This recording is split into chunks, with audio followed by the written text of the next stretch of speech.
Hello and welcome to week 8. Can you believe we are actually at the midway point of the semester? It's amazing how quickly time flies.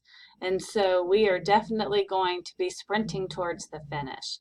So last week you had an opportunity to choose an activity center that you're going to become an expert on. And so hopefully you're going to enjoy getting into that and gaining some valuable content knowledge. What I'm really hoping that you're going to figure out between last week and this week is the importance of planning and preparation for inside your classroom as well as outside your classroom. So there's so much more that goes into a well-defined, high-quality, developmentally appropriate classroom, and that's really what these weeks are designed to help you with. So as you get into the information on the learning centers, you're figuring out that there are so many materials that need to be in there. They need to meet certain criteria, and that children are actually learning so much more than just that particular content specific information while they're in a center. So for instance, when children are in a library center, obviously they're learning reading, writing, comprehension, language and literacy skills, but at the same time, they're also learning social skills, maybe fine motor skills as they're learning to turn the pages. So we have to be intentional about what we're placing in our learning centers. So this week we're actually going to broaden it to the classroom as well as the playground. So we're getting back into the textbook this week, which is going to be chapter 7. It's the only chapter in the section about the where of early childhood education, but it's going to be a really important chapter for you. This is also the week that I'm going to introduce the observation assignment to you. It's not due for several weeks, but hopefully you can go ahead and get a jump start on it, simply because as you get further into the semester, you don't want to run into a time crunch. So when you look at this week's folder, you're going to find this is the PowerPoint for chapter 7. You do have a discussion board, but you do not need to respond to any of your classmates this week because you're working on the activity center project and then the observation. I didn't want to put any additional work on you. So you do need to respond to the discussion board prompt, but you don't need to respond to any of your classmates. But then we're going to get into the observation. And so there are several items that I have in here for you. So this first one is actually a recording that I did while I was in my face-to-face class. And so you would be able to hear the exact same instruction that my face-to-face class got.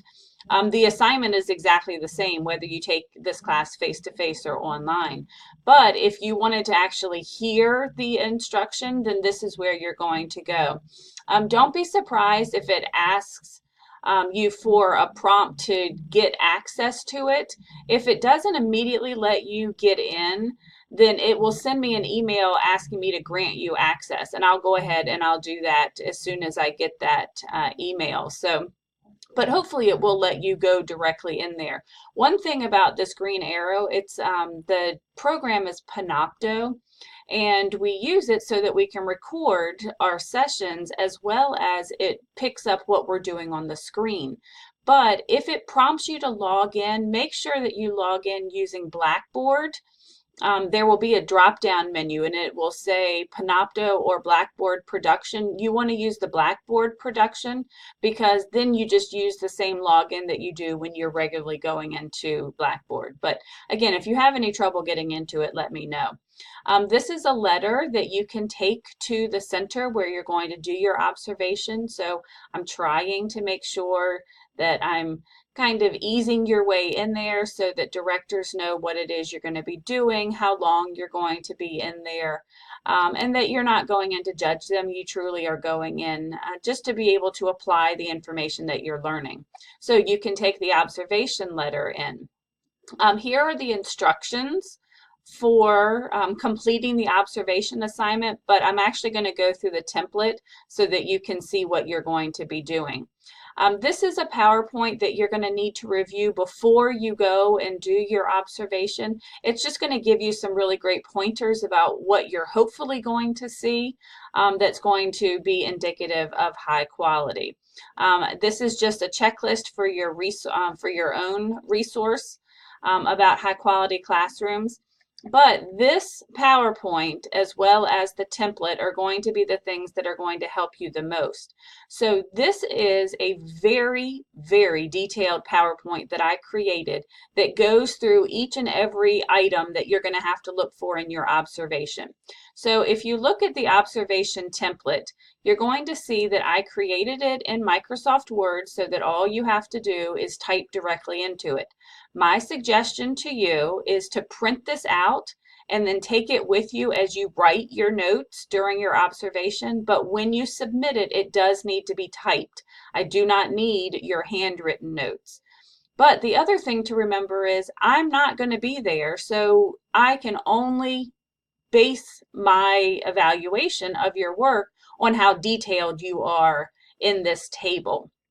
So obviously make sure you fill in all of this information up here at the top. I definitely want to know where you went. And remember, anytime you do observations, try and go someplace that's high quality. I'll show you in Blackboard a couple of links that I have set up in case you've never had to go and do an observation, just to give you an idea of some centers that are around. But then what you're going to do is you're going to take each of these indicators on the left and you are going to be telling me how they have it in their classroom, whether or not they have the materials, what their classroom layout is.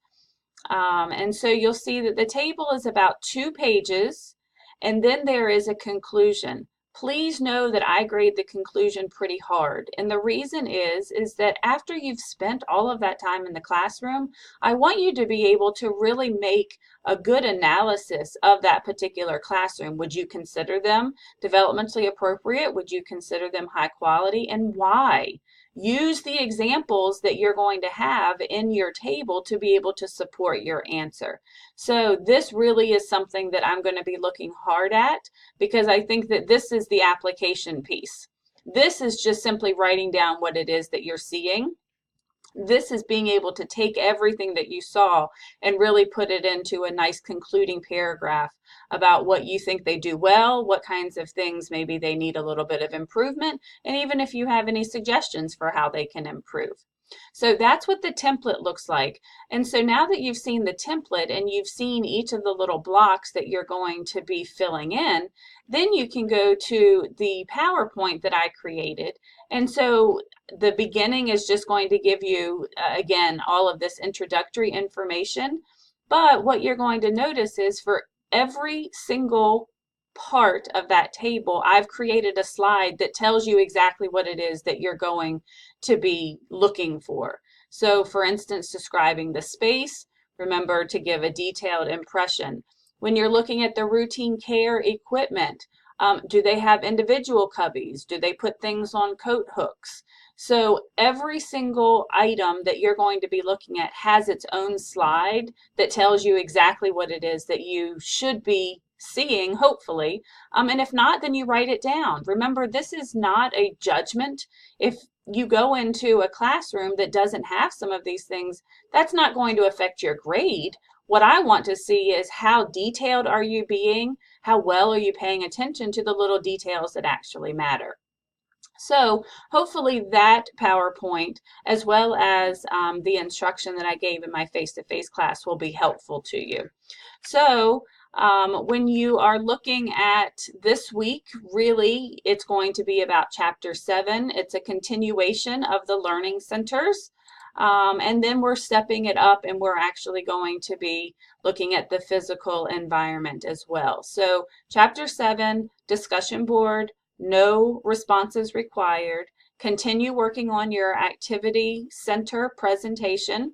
That link is available, so whenever you're done with it, you can go ahead and upload it. And you're also going to have the opportunity to start working on the observation this week. So I think that takes care of week 8. Congratulations on making it to the midpoint of our course, and I will see you in week 9.